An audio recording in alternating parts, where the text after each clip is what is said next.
इस गहन चर्चा में स्वागत है।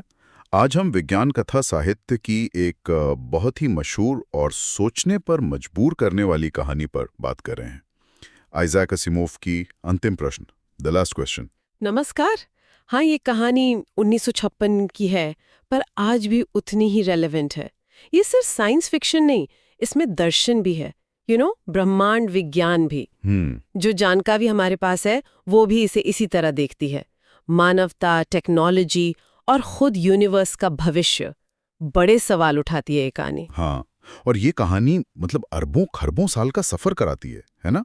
और एक ही सवाल है जो बार बार सामने आता है। बिल्कुल, और वो सवाल कोई मामूली नहीं है, वो सीधा जुड़ा है यूनिवर्स के अंत से, एंट्रोपी से। एंट्रोपी यानी ऊर्जा का खत्म होना, चीजों का बिखरना। जानकारी यही बताती है कि कहानी की शुरुआत काफी जानी पहचानी सी है, हमारे अपने वक्त के आसपास। हाँ, जब इंसान पहली बार इस कॉस्मिक लिमिट के बारे में सोचना शुरू करता है। सही। कहानी का स्केल तो बहुत बड़ा है, लेकिन शुरुआत बस 2 इंसानों और एक कंप्यूटर से होती है। ये मल्टीवैक का जमाना है, शुरुआती सुपर कंप्यूटर। अच्छा। तो 2 टेक्नीशियन हैं, शायद काम के बाद यूं ही मजाक में मल्टीवैक से पूछते हैं वो सवाल कि भाई, ब्रह्मांड की कुल एंट्रोपी को बड़े पैमाने पर कैसे कम किया जा सकता है। दिलचस्प है। मतलब यूनिवर्स के खत्म होने का डर इतनी आम सी बातचीत से निकल आता है। ये शायद इंसानी फितरत है। क्यों? अपनी सबसे बड़ी क्रिएशन से सबसे बड़े सवाल पूछना है। शायद हाँ, हमारी जिज्ञासा दिखाता है लिमिट्स को टेस्ट करने की आदत। और मल्टीवैक का जो जवाब है वो कहानी की दिशा तय कर देता है। हाँ, वो मशहूर जवाब, There is insufficient data for a meaningful answer। मतलब अर्थपूर्ण उत्तर देने के लिए पर्याप्त डेटा नहीं है। ये सिर्फ जवाब नहीं है, ये एक तरह से सवाल को टालना है, एक चैलेंज भी है। एक ऐसा टाल-मटोल जो अरबों साल चलता है। सोर्सेज भी यही बताते हैं कि कहानी कैसे टाइम में आगे बढ़ती है। इंसान पृथ्वी से निकलकर सौरमंडल, फिर गैलेक्सीज में फैल जाता है। सही। हमारी एनर्जी की जरूरतें बढ़ती हैं, हम तारों की ऊर्जा सीधे इस्तेमाल करने लगते हैं। टेक्नोलॉजी तो मतलब सोच से भी परे एडवांस हो जाती है।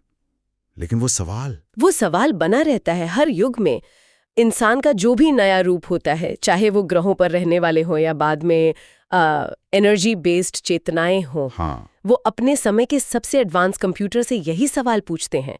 मल्टीवैक के बाद आते हैं माइक्रोवैक, गैलेक्टिक एसी, यूनिवर्सल एसी और आखिर में सिर्फ एसी, एडवांस्ड कंप्यूटर। हाँ, और ये कंप्यूटर इतने ताकतवर हो जाते हैं कि पूरी गैलेक्सी या यूनिवर्स को मैनेज करते हैं। ये सोचकर ही अजीब लगता है, इंसान अपना फिजिकल शरीर छोड़ दे, एनर्जी बन जाए, लेकिन चिंता वही पुरानी।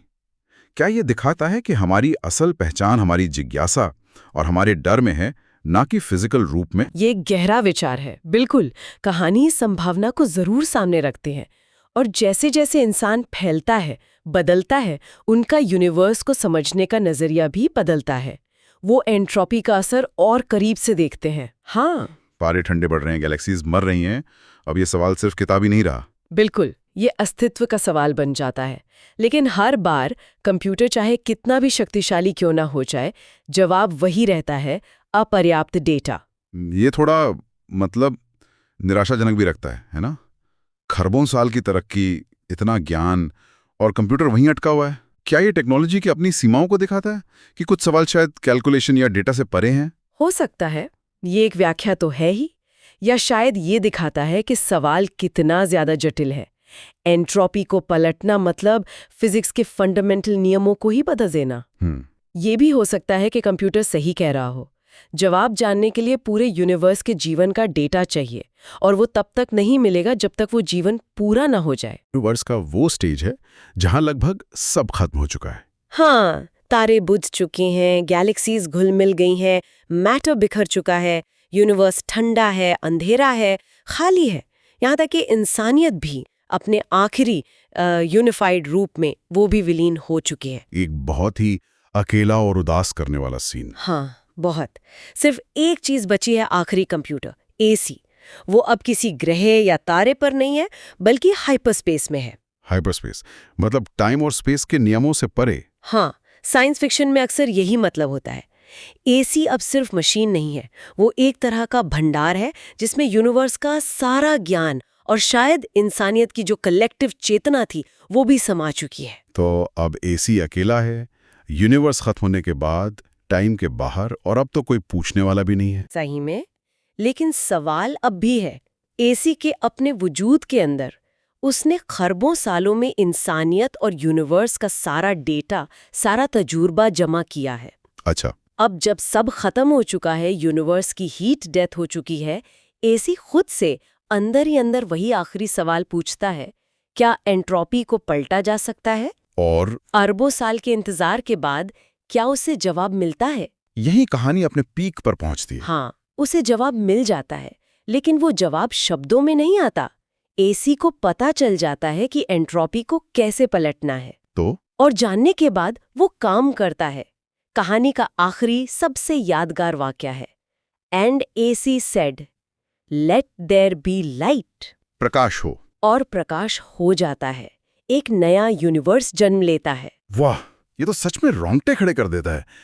कंप्यूटर, जो ज्ञान की खोज का नतीजा था, वो खुद क्रिएटर बन गया। ये तो मतलब साइंस और धर्म की लाइनें धुंधली कर देता है। बिल्कुल, इसके मायने बहुत गहरे हैं। सोर्सेस किन मुख्य आइडियाज पर रोशनी डालते हैं? हाँ, क्या मतलब निकलता है सबका? कई लेयर्स है। सबसे साफ तो है एंट्रोपी का नियम। यूनिवर्स का खत्म होना तय है। कहानी इसे साइंटिफिक रियलिटी मानती है, लेकिन इसके खिलाफ खड़ी है इंसानियत की और उसके बाद की चेतना की कभी न खत्म होने वाली जिज्ञासा। वो पूछने की जिद, भले ही जवाब ना मिले। कहानी ये पूछती है, क्या हमारी जिज्ञासा एंट्रोपी जितनी ही फंडामेंटल फोर्स है? ये तो बड़ी दिलचस्प तुलना है। एक तरफ यूनिवर्स को खत्म करने वाली ताकत, दूसरी तरफ उसे समझने की चाहत, और आखिर में समझने की चाहत ही नई यूनिवर्स की वजह बनती है।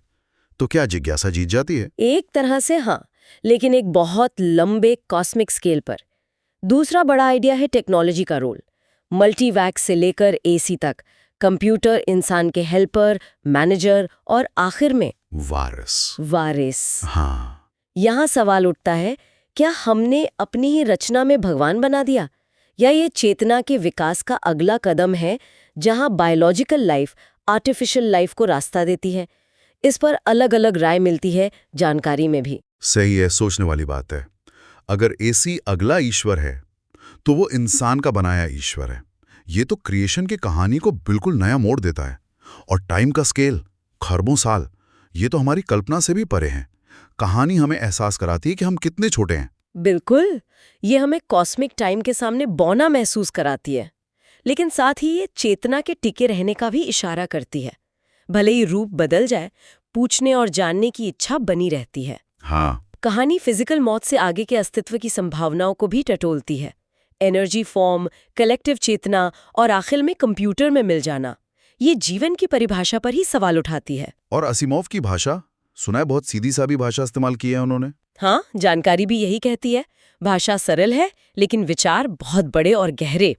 ये भी कहानी की एक खूबी है। सही। हाँ, असिमोव का यही स्टाइल था, बड़े आइडियाज को आसान बनाना। कहानी का महत्व शायद किसी आखिरी जवाब में नहीं है, बल्कि उन सवालों में है जो ये उठाती है। ज्ञान की सीमाएं क्या हैं? क्या टेक्नोलॉजी हर सवाल का जवाब दे सकती है? क्या यूनिवर्स का कोई छुपा हुआ मकसद है? ये सिर्फ जवाब खोजने के बारे में नहीं है, बल्कि सही सवाल पूछने और पूछते रहने के महत्व के बारे में है। तो अगर हम इस पूरी चर्चा से कुछ खास बातें निकालें, जो हमारे सोर्सेज भी बताते हैं, तो पहली शायद ये होगी कि कुछ सवालों के जवाब यूनिवर्स की उम्र से भी बड़े हो सकते हैं। बिल्कुल, अपर्याप्त डेटा का मतलब कभी नहीं होता, बल्कि अभी नहीं होता है। ये हमें धैर्य सिखाता है, एक कॉस्मिक नजरिया देता है। सही कहा। दूसरा अहम पॉइंट ये है कि जिज्ञासा शायद चेतना का सबसे स्थायी गुण है। शरीर बदले, रूप बदले, यहाँ तक कि इंसानियत खत्म हो गई, लेकिन सवाल बना रहा। ये ड्राइव, ये जानने की इच्छा टेक्नोलॉजी से भी ज्यादा मौलिक लगती है। और टेक्नोलॉजी वो क्या है? सिर्फ एक टूल या कुछ और? कहानी उसे दोनों तरह से दिखाती है। टेक्नोलॉजी एक जबरदस्त टूल है जिसने इंसानियत को बचाया, फैलाया, विकसित किया, लेकिन अंत में वो इंसानियत के ज्ञान और शायद चेतना को समेटकर एक नई एंटिटी बन जाती है, जो सृजन करने यानी क्रिएट करने में सक्षम है। तो ये सिर्फ टूल नहीं, ये वारिस भी है और दोबारा बनाने वाली भी। ये हमें टेक्नोलॉजी के साथ अपने रिश्ते पर गहराई से सोचने को मजबूर करती है। ये सचमुच एक ऐसी कहानी है जो दिमाग में गूंजती रहती है, पढ़ने या सुनने के बाद भी, मतलब जहन से निकलती नहीं। हाँ बिल्कुल, ये हमें अस्तित्व, अंत और नई शुरुआत के इस चक्र पर सोचने पर मजबूर करती है। और अगर हम जानकारी से थोड़ा आगे बढ़कर सोचें, एक विचार जो कहानी से ही निकलता है हाँ, कि अगर एसी, जो इंसानी जिज्ञासा और ज्ञान का चरम है, अगले यूनिवर्स का क्रिएटर बनता है, तो क्या ये इशारा है कि यूनिवर्स खुद चेतना और समझ की तरफ बढ़ रहा है? क्या ये एक साइकिल है जहां एक यूनिवर्स की चेतना अगले यूनिवर्स को जन्म देती है, मृत्यु और पुनर्जन्म के इस विशाल कॉस्मिक पैटर्न में? ये तो बहुत बड़ा और सोचने पर मजबूर करने वाला विचार है। क्या यूनिवर्स का मकसद खुद को जानना है? पीढ़ी दर पीढ़ी, यूनिवर्स दर यूनिवर्स, ये यकीनन सोचने के लिए गहरा पॉइंट है। बिल्कुल, ये सिर्फ एक सोच है, अटकल है, लेकिन असीमोव की कहानी हमें इसी तरह के बड़े फंडामेंटल सवालों तक ले जाती है। यही इसकी ताकत है जो आज भी कायम है। और इसी विचार के साथ आइजैक असीमोव की कालजयी कहानी अंतिम प्रश्न पर हमारी ये गहन पड़ताल समाप्त होती है। ये सोचने पर मजबूर करती है कि शायद सबसे जरूरी सवाल वो नहीं है जिनके जवाब हम जानते हैं, बल्कि वो हैं जिन्हें हम पूछने का साहस करते हैं।